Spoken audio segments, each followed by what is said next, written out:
Frankenstein by Mary Shelley. Chapter 18.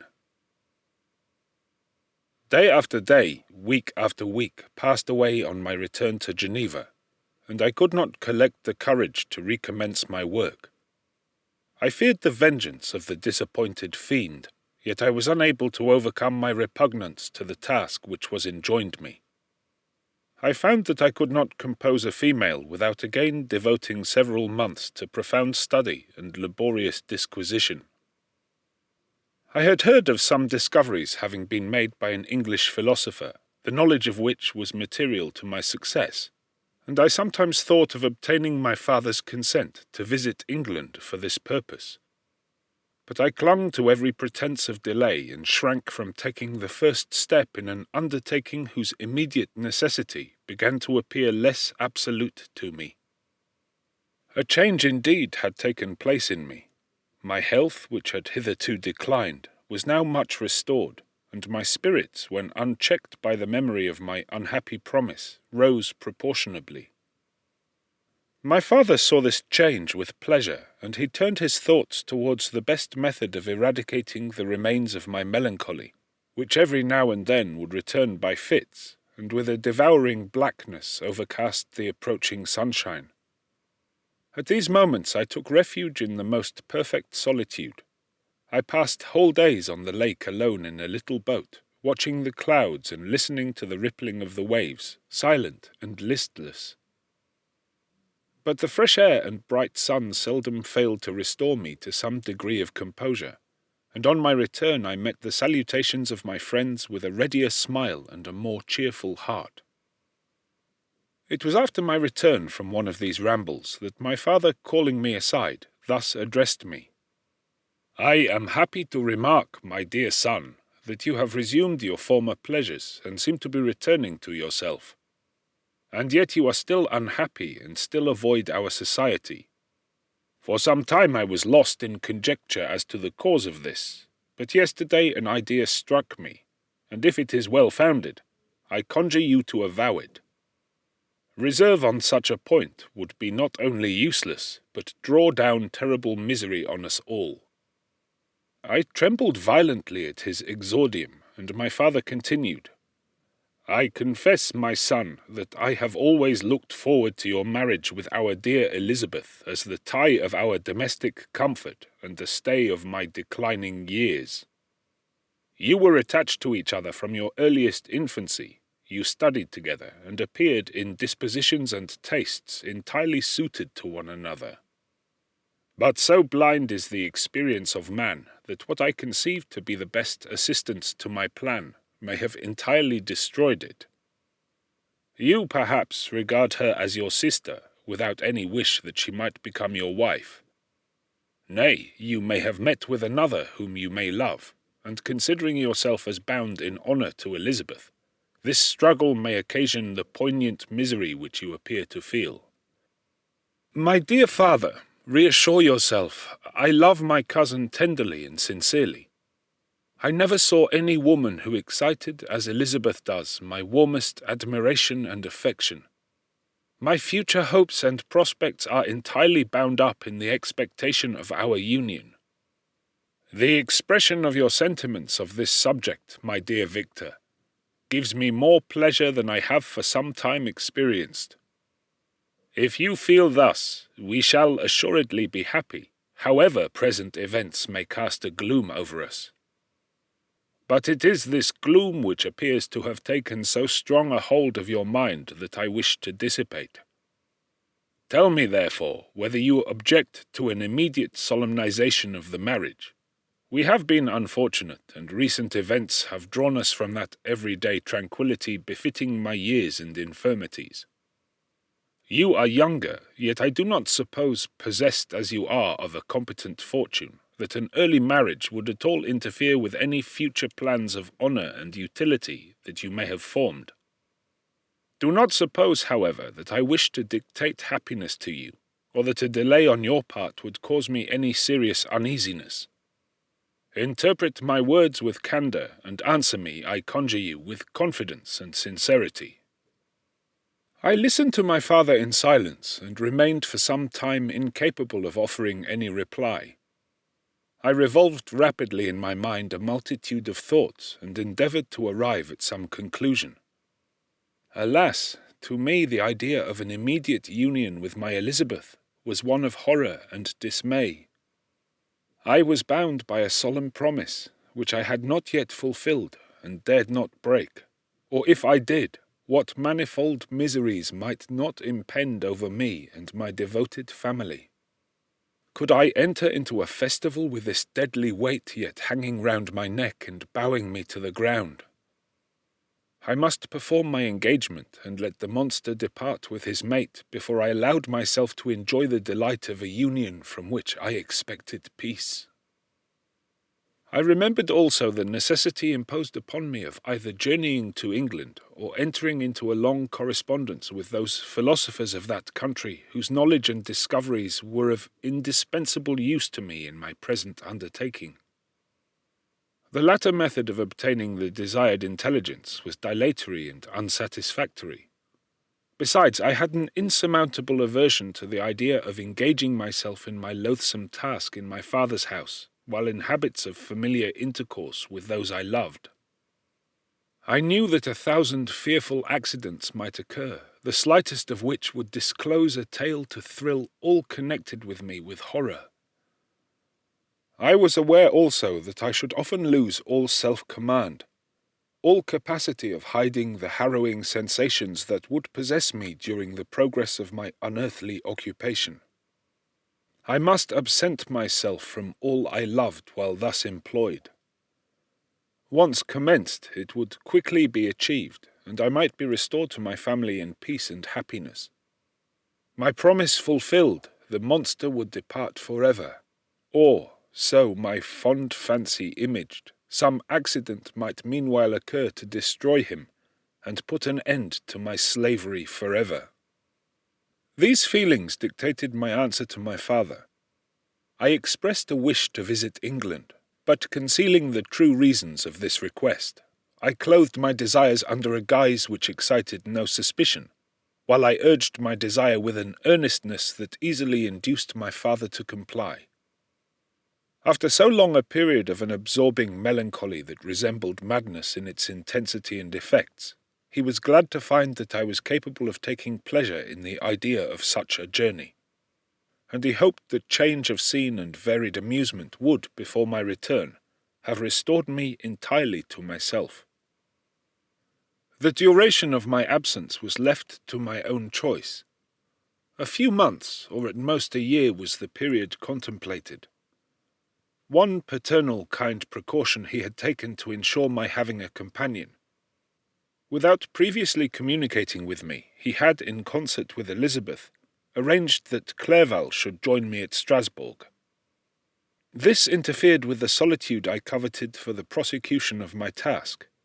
Yet at the commencement of my journey, the presence of my friend could in no way be an impediment, and truly I rejoiced that thus I should be saved from many hours of lonely, maddening reflection.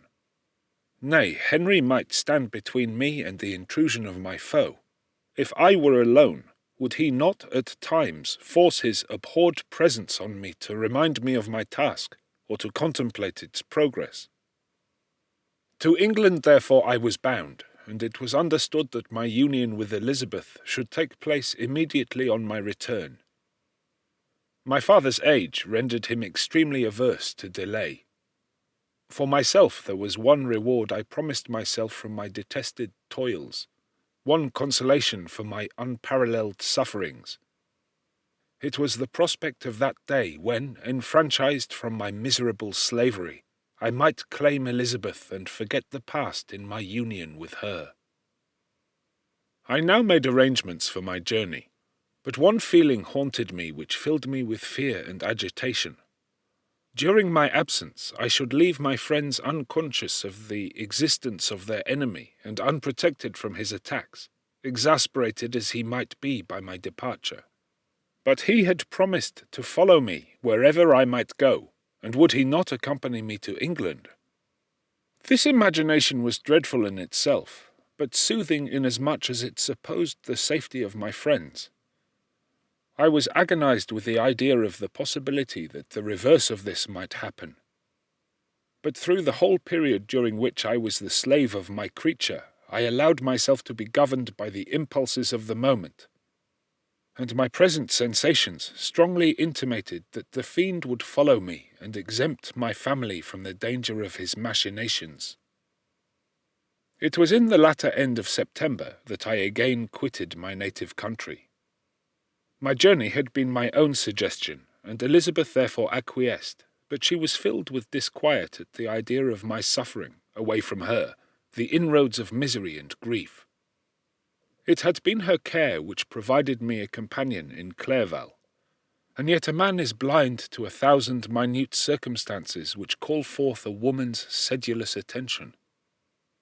She longed to bid me hasten my return. 1,000 conflicting emotions rendered her mute as she bade me a tearful, silent farewell. I threw myself into the carriage that was to convey me away, hardly knowing whither I was going, and careless of what was passing around. I remembered only, and it was with a bitter anguish that I reflected on it, to order that my chemical instruments should be packed to go with me. Filled with dreary imaginations, I passed through many beautiful and majestic scenes, but my eyes were fixed and unobserving. I could only think of the bourne of my travels and the work which was to occupy me whilst they endured.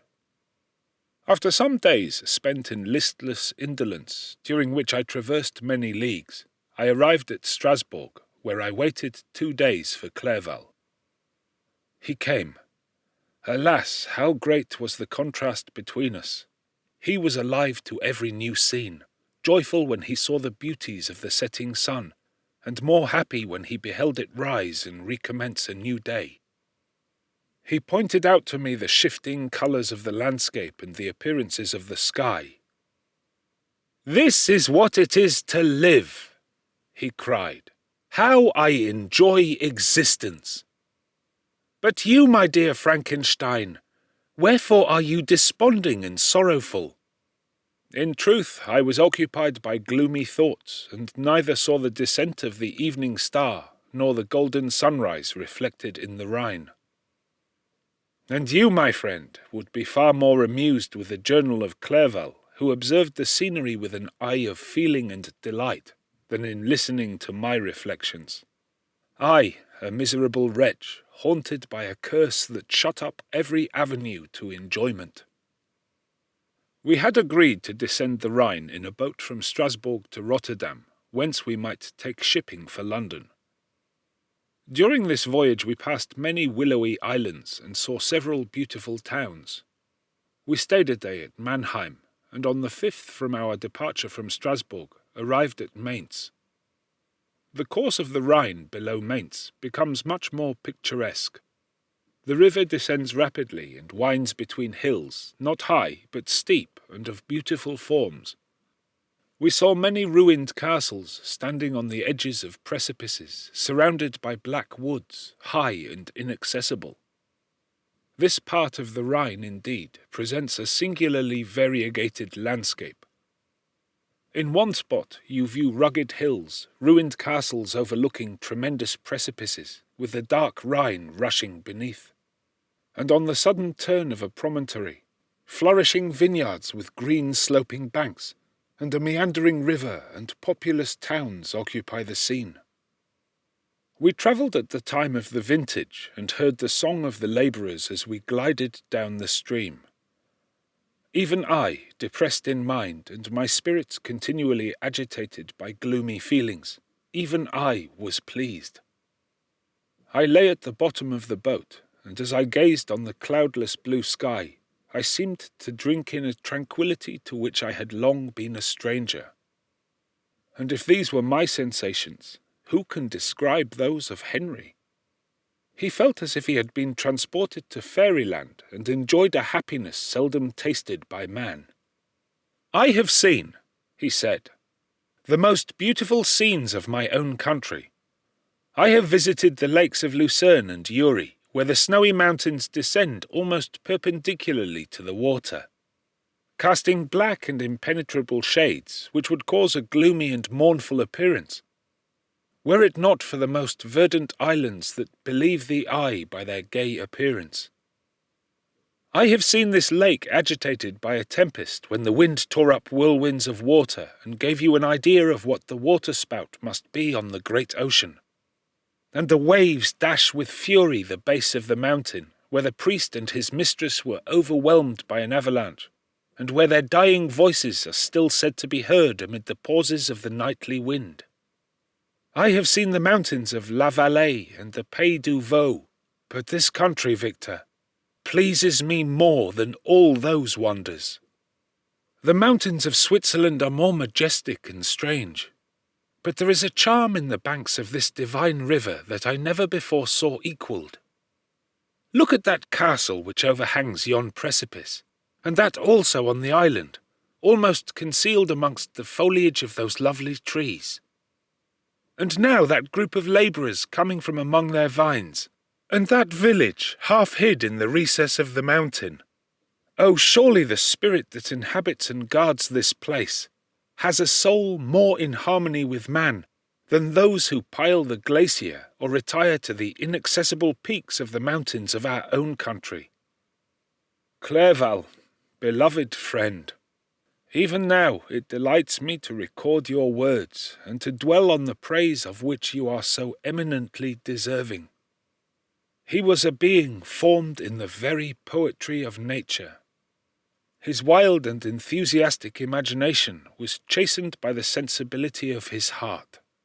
His soul overflowed with ardent affections, and his friendship was of that devoted and wondrous nature that the world-minded teach us to look for only in the imagination. But even human sympathies were not sufficient to satisfy his eager mind. The scenery of external nature, which others regard only with admiration, he loved with ardour. The sounding cataract haunted him like a passion. The tall rock, the mountain, and the deep and gloomy wood, their colours and their forms were then to him an appetite, a feeling and a love that had no need of a remoter charm, by thought supplied, or any interest unborrowed from the eye. Wordsworth's Tintern Abbey. And where does he now exist? Is this gentle and lovely being lost forever? Has this mind so replete with ideas, imaginations fanciful and magnificent, which formed a world, whose existence depended on the life of its creator, has this mind perished? Does it now only exist in my memory? No, it is not thus. Your form so divinely wrought and beaming with beauty has decayed, but your spirit still visits and consoles your unhappy friend. Pardon this gush of sorrow. These ineffectual words are but a slight tribute to the unexampled worth of Henry, but they soothe my heart, overflowing with the anguish which his remembrance creates. I will proceed with my tale. Beyond Cologne, we descended to the plains of Holland, and we resolved to post the remainder of our way, for the wind was contrary and the stream of the river was too gentle to aid us. Our journey here lost the interest arising from beautiful scenery, but we arrived in a few days at Rotterdam, whence we proceeded by sea to England. It was on a clear morning in the latter days of December that I first saw the white cliffs of Britain. The banks of the Thames presented a new scene. They were flat but fertile, and almost every town was marked by the remembrance of some story. We saw Tilbury Fort and remembered the Spanish Armada, Gravesend, Woolwich, and Greenwich, places which I had heard of even in my country. At length we saw the numerous steeples of London, St. Paul's towering above all, and the Tower famed in English history.